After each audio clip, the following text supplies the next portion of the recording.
Queridos irmãos, bom dia. Que a graça e a paz do Senhor Jesus seja sobre todos nós. Amém. Vamos abrir nossa Bíblia no livro do profeta Isaías, capítulo 55.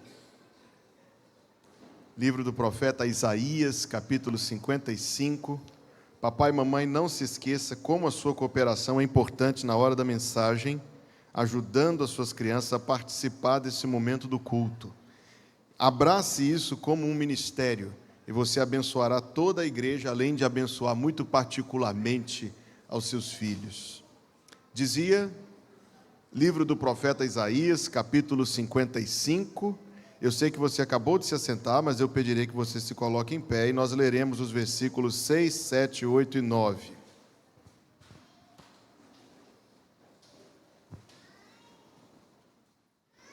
Isaías 55, 6 a 9, onde lemos: Buscai ao Senhor enquanto se pode achar, invocai-o enquanto está perto.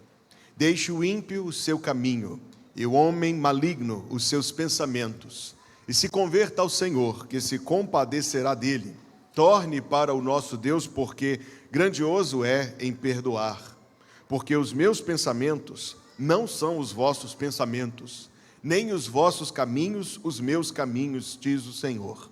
Porque assim como os céus são mais altos do que a terra, assim são os meus caminhos mais altos do que os vossos caminhos, e os meus pensamentos mais altos do que os vossos pensamentos. Que Deus abençoe a leitura da sua palavra para nós, amém? Amém. Pode assentar-se, por favor.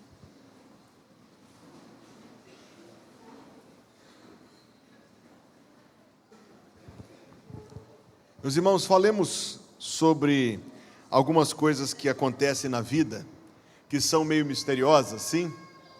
Falemos sobre experiências extraordinárias, algumas comuns, mas ainda assim que chamam a nossa atenção.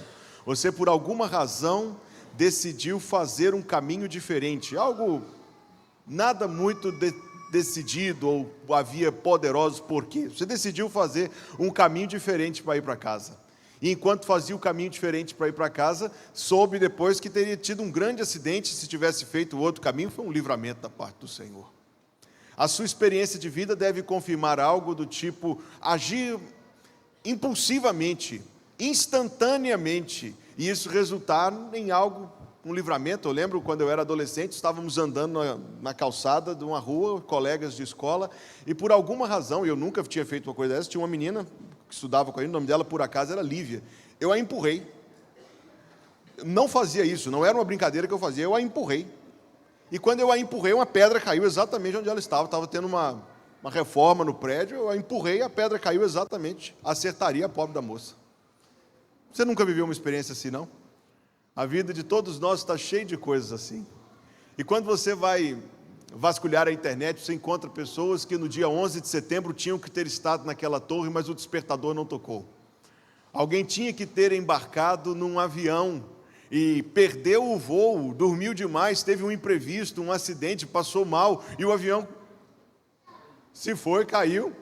Livramento, sobrevivência. A verdade, queridos, é que por mais que a gente tente analisar, e alguns são obsessivos na nossa tentativa de analisar as coisas, existe muito, e não é pouco não, existe muito no mundo, existe muito na vida, que se encampa dentro daquilo que é incompreensível. Eu estou evitando a palavra mistério, porque ela acarreta algumas conotações, mas talvez usaríamos essa palavra, é mistério. E quando nós estamos domingo de manhã após domingo de manhã, exceto datas especiais, eu prego na declaração doutrinária da Convenção Batista Brasileira, parágrafo por parágrafo, capítulo por capítulo. Hoje chegamos à doutrina da eleição, onde Deus, desde a eternidade, e as nossas ações hoje se combinam. Mais misterioso do que qualquer outra dessas coisas que eu citei. E as tentativas humanas de explicar, de analisar, de combinar as coisas, quantas e quantas vezes são falhas. Alguém brincava comigo: pastor, esse assunto da pregação hoje, eu falei, eu preferia falar de Lula e Bolsonaro hoje de manhã, dá menos polêmica. Mas não, Eu quero analisar com meus irmãos 3 coisas acompanhando o seu resumo. A primeira delas é o que a Bíblia diz sobre isto. E eu quero que você me ouça de ouvidos abertos, coração aberto, mente aberta e Bíblia aberta. O que a Bíblia diz sobre isto. Em segundo lugar, nós vamos identificar algumas tentativas humanas de explicar teorias, organizações do pensamento para explicar. E em terceiro lugar, veremos ênfases que são dadas pela própria Bíblia, que não explica muito, apresenta sem explicar muito as nossas perguntas, mas faz pelo menos duas, poderosas aplicações, não minhas não, da própria Bíblia. O que a Bíblia diz sobre isto? Em primeiro lugar, a afirmação inicial é: a Bíblia não se contradiz. Então, se nós tomarmos um número de versículos que dizem uma coisa e de outro responderá, não, mas tem um número de versículos que dizem outra coisa. Talvez você já tenha entrado nessas discussões chamadas aí sobre predestinação e livre-arbítrio, e alguém diz um versículo e o outro diz outro, e alguém diz outro e o outro diz outro, e ficamos julgando versículos uns dos outros como se fosse uma matéria de versículos a mais para um lado e menos para o outro, ou como se a Bíblia tivesse 2 respostas para o assunto, que não tem. Os versículos complementam-se, porque a Bíblia só ensina uma coisa sobre esse assunto. Os versículos complementam-se. Então, inicialmente, nós precisamos reconhecer, número 1, a Bíblia diz que Deus escolheu, desde a eternidade, aqueles que serão salvos. Este fato é um fato, como veremos nos versículos. A Bíblia diz, número 1, que Deus escolheu, desde a eternidade, aqueles que serão salvos. Deus, por exemplo, escolheu algumas pessoas para uma missão especial. Noé foi escolhido para ser livrado junto com a sua família no meio de toda a sua geração. Não era melhor do que ninguém, mas foi escolhido, achou graça aos olhos de Deus, diz Gênesis 6:8.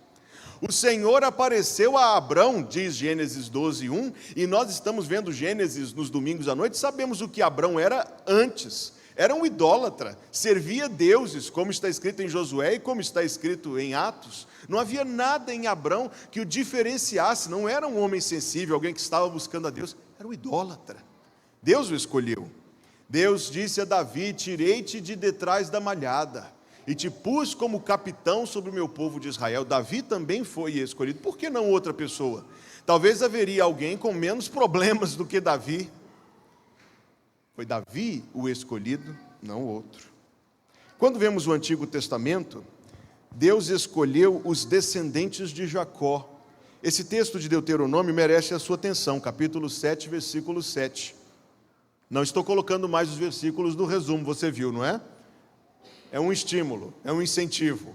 Deuteronômio capítulo 7, versículo 7. O Senhor não tomou prazer em vós, nem vos escolheu, porque a vossa multidão era mais do que a de todos os outros povos, pois vós éreis menos em número do que todos os povos, mas porque o Senhor vos amava, e para guardar o juramento que fizera a vossos pais, o Senhor vos tirou com mão forte e vos resgatou da casa da servidão, da mão de Faraó, rei do Egito. Saberás, pois, que o Senhor teu Deus, Ele é o Deus, e Deus fiel, que guarda a aliança e a misericórdia até 1000 gerações aos que o amam e guardam os seus mandamentos. Lá no mundo antigo, séculos e séculos atrás, Deus não escolheu os gregos, nem os egípcios, nem os babilônios, nem os romanos, nem os persas, nem os medos, mas escolheu Israel.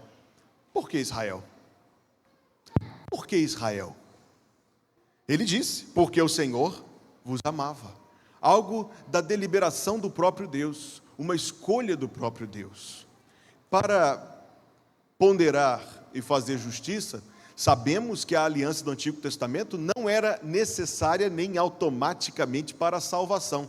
Muitos não eram crentes dentro do antigo Israel, muitos eram incrédulos, perdidos, e ainda assim aquela nação, imagine não indivíduos, mas a nação foi usada por Deus para trazer ao mundo, inclusive seu próprio filho. A salvação vem dos judeus, João capítulo 2, quer dizer, capítulo 4.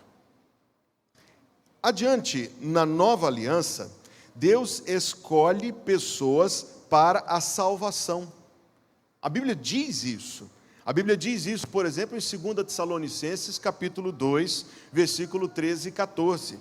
Mas devemos sempre dar graças a Deus por vós, irmãos amados do Senhor, por vos ter Deus elegido desde o princípio para a salvação, em santificação do Espírito e fé da verdade, para o que pelo nosso Evangelho vos chamou, para alcançardes a glória de Deus, de nosso Senhor Jesus Cristo. Veja o versículo, está diante de você, está aberto aí na sua Bíblia, está até escrito na parede. Devemos dar graças a Deus por vós, irmãos amados, por Deus vos ter elegido desde o princípio para a salvação. Atos 13, 48, em menos palavras, vai ainda mais longe. E os gentios, ouvindo isto, alegraram-se e glorificavam a palavra do Senhor e creram todos quanto estavam ordenados para a vida eterna. Eu já consigo ouvir alguns desconfortáveis na cadeira. Calma. Não me esqueço de ter sido pastor do irmão que detestava esse assunto com muita força, a ponto de dizer, sim, a Bíblia diz isso, mas não é isso que a Bíblia diz. Então o que é que ela diz? Nós podemos até, e veremos, tentativas humanas de conciliar as coisas, mas nas nossas tentativas de conciliar as coisas, cuidado para não jogarmos versículos fora. E isso não diz respeito apenas a este assunto. Às vezes, não é verdade, irmão? Seja aqui ou qualquer outro ponto, nós somos movidos por uma preferência nossa, ou por um preconceito, ou por uma resistência, ou por qualquer dificuldade do âmbito emocional. E aí a gente prefere que isso dê licença, do que ter que mexer aqui. Será que faz sentido para você o que eu estou dizendo? As aplicações são inúmeras. A Bíblia também diz, número 2, que o homem precisa responder ao chamado do Evangelho. Isso também está dito. Está dito, são palavras do Senhor Jesus Cristo, vinde a mim. E essas palavras não são meras palavras. Também estes versículos nós não podemos jogar fora. Jesus diz, venha a mim. Venha até mim, vinde a mim todos os que estáis cansados e oprimidos, e eu vos aliviarei. Tomai sobre vós o meu jugo. Tomai é ativo, vinde é ativo, tomai é ativo, aprendei de mim é ativo. As pessoas têm de fazer o que Cristo está dizendo que elas façam. Vinde a mim, tomai o meu jugo, aprendei de mim, que sou manso e humilde de coração, e achareis descanso para vossas almas, porque o meu jugo é suave e o meu fardo é leve. Então essas palavras tampouco são meras palavras. Tampouco estes versículos devem ser descartados. Quando nos diz em Marcos 1,15, é o próprio Jesus que está pregando, percorrendo toda a região da Judéia, toda a terra de Israel antiga, e pregando, dizendo, o tempo de Deus está cumprido, o reino de Deus está próximo, arrependei-vos. Não, Jesus Cristo não está dizendo meras palavras. Estas palavras tampouco são para ser descartadas. A mensagem está sendo pregada, arrependa-se, reconheça no íntimo do seu coração que é um pecador, creia no Evangelho. Então não é o ensino bíblico, que a pessoa apenas fica parada, esperando alguma coisa acontecer. Não é o ensino bíblico que quando um pecador vem ao Senhor Jesus Cristo, aquilo é apenas um teatro, orquestrado desde a eternidade. A pessoa está falando, mas não é ela que está dizendo, a pessoa está se movendo, mas como se estivesse sendo movida por uma outra força, como se fosse tudo uma encenação. Não. Romanos capítulo 10, versículo 9 diz, se com a tua boca confessares ao Senhor Jesus, e em teu coração creres que Deus o ressuscitou dentre os mortos, serás salvo, visto que com o coração se crê para a justiça, e com a boca se faz.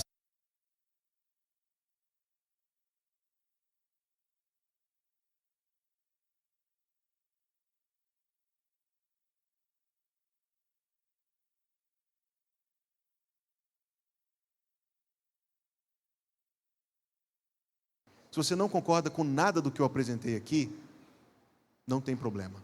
Mas eu e você podemos juntos pregar o Evangelho do Senhor Jesus Cristo, que é mais importante. Se você não concorda com as minhas posições sobre esse assunto, eu te respeito e eu te amarei como meu irmão em Cristo Jesus. Mas nós podemos juntos trabalhar para Deus.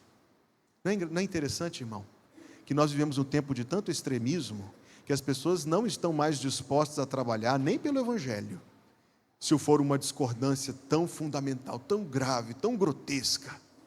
Mas não é.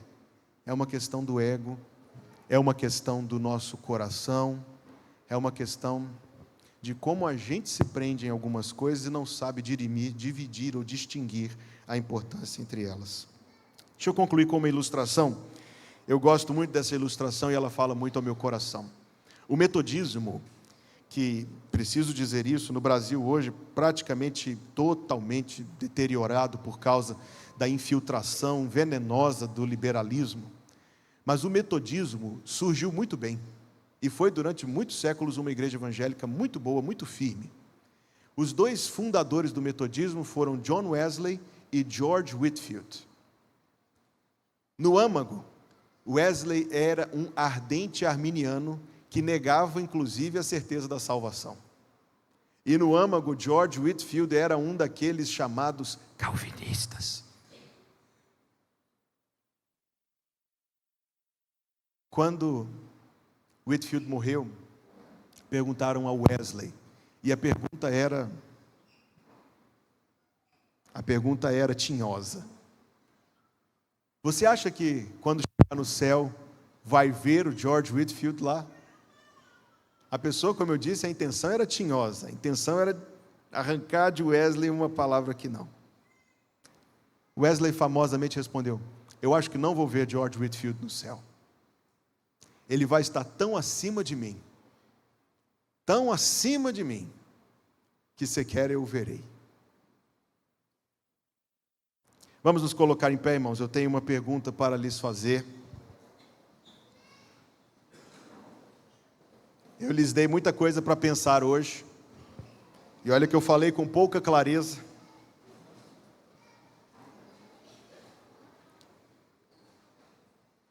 A resposta é extraída do documento de fé desta igreja, afirmado desde a sua organização, a Declaração Doutrinária da Convenção Batista Brasileira. Igreja, o que você crê sobre a eleição? Eleição é a escolha feita por Deus em Cristo desde a eternidade de pessoas para a vida eterna, não por qualquer mérito, mas segundo a riqueza da sua graça. Antes da criação do mundo, Deus, no exercício de sua soberania divina e à luz de sua presciência de todas as coisas, elegeu, chamou, predestinou, justificou e glorificou aqueles que, no correr dos tempos, aceitariam livremente o dom da salvação. Ainda que baseada na soberania de Deus, essa eleição está em perfeita consonância com o livre-arbítrio de cada um e de todos os homens. A salvação do crente é eterna. Os salvos perseveram em Cristo e estão guardados pelo poder de Deus. Nenhuma força ou circunstância tem poder para separar o crente do amor de Deus em Cristo Jesus. O novo nascimento, o perdão, a justificação, a adoção como filhos de Deus, a eleição e o dom do Espírito Santo asseguram aos salvos a permanência na graça da salvação, e o povo de Deus diz: amém.